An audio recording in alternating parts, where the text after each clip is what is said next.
നമസ്കാരം സുഹൃത്തുക്കളെ, വില്ലേജർ നിതിൻ ശിവയാണ്. ഇന്ന് ഞാൻ നിൽക്കുന്നത് തിരുവല്ല മുനിസിപ്പൽ പാർക്കിലാണ്. പലരും പറഞ്ഞു കേട്ടെങ്കിലും ഇത്രത്തോളം മനോഹരമാണെന്ന് എനിക്ക് തോന്നിയിട്ടില്ല. പഴയ ഒരു പാർക്കേ അല്ല ഇവിടെ കേട്ടോ. നമുക്ക് ബോട്ടിംഗ് ഉണ്ട്, ട്രെയിനുണ്ട്, ഇപ്പോൾ ഒരു കുതിര വന്നിട്ടുണ്ട്, എല്ലാം നമുക്ക് കാണാം. ഓക്കെ, ആടിക്കൊണ്ടിരുന്നപ്പോഴാണ് പാറു നിരങ്ങുന്ന ഒരു ഐറ്റം കാണിച്ചത്. ഞാനും കയറി ഒന്ന് നിരങ്ങി കേട്ടോ, പൊളിയായിരുന്നു. കുട്ടികൾക്കൊക്കെ നല്ല സന്തോഷമായിട്ടൊരു അന്തരീക്ഷമാണ്. ഇതൊക്കെ ഞാൻ തന്നെ ഒന്ന് കറക്കി വിടുവാണ്.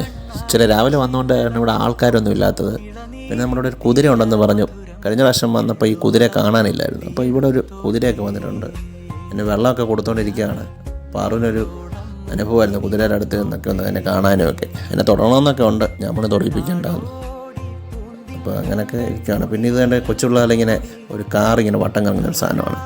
കണ്ടപ്പോൾ എനിക്കും ആരുമില്ല. അപ്പോൾ കൊച്ചിനെ അങ്ങനെ തന്നെ വിടുന്നതെന്ന് വിചാരിച്ച് ഞാനിവിടെ കയറി ആ കാറൊക്കെ ഒന്ന് കാണാൻ കയറിയപ്പം എനിക്ക് വന്ന് ഇരിക്കണമെന്നൊരാഗ്രഹം. അപ്പോൾ ഞാനും ഓട്ടൊന്ന് ചുമ്മാ ഒന്ന് ഇരിക്കാൻ, എനിക്ക് ഇരിക്കാൻ പറ്റത്തില്ല, ഭയങ്കര പാടാ കേട്ടോ. ഞാൻ ഇങ്ങനെ ഇറങ്ങി. അതിന് വേണ്ട ഹെലികോപ്റ്റർ, വട്ടത്തിൽ കറങ്ങുന്ന ഹെലികോപ്റ്റർ. ഞാൻ ചെറുതായിട്ടൊന്ന് അനക്കാൻ നോക്കുവാണ്. പക്ഷേ അനക്കാതെ ഇലക്ട്രിക്കലി ഓടുന്ന സാധനമാണ്.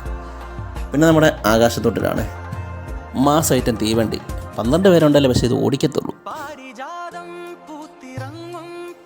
അത്യാവശ്യം അഡ്വഞ്ചർ ചെയ്യണമെന്നുള്ളവർക്ക് അതിനുള്ള സൗകര്യവും ഇവിടെ ഉണ്ട്. നല്ല രീതിയിൽ തന്നെ ചെയ്തിട്ടുണ്ട്. അത്യാവശ്യം വലുതാണ്. പിന്നെ നമ്മുടെ പല കളറുള്ള ടയറൊക്കെ വെച്ച് അലങ്കരിച്ച് നല്ലൊരു ഭംഗിയാണ്. എല്ലാത്തിനും മൊത്തത്തിൽ കാണാൻ വേണ്ടിയിട്ട് നല്ലൊരു അനുഭവമാണ്.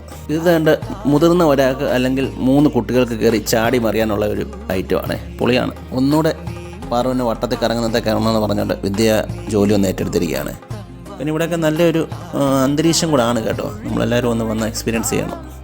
ഇത് ബോട്ടിങ്ങിന് വേണ്ടിയിട്ടുള്ള സ്ഥലമാണ്. മുതിർന്നവർക്കൊക്കെ വേണമെങ്കിൽ ഒന്ന് ചെറുതായിട്ട് രീതിയിൽ ഒന്ന് ബോട്ടിങ് ചെയ്യാവേ. പിന്നെ നല്ലൊരു അന്തരീക്ഷമാണ്. പിന്നെ ഞാൻ അങ്ങോട്ട് തെന്നിക്കോട്ടെ.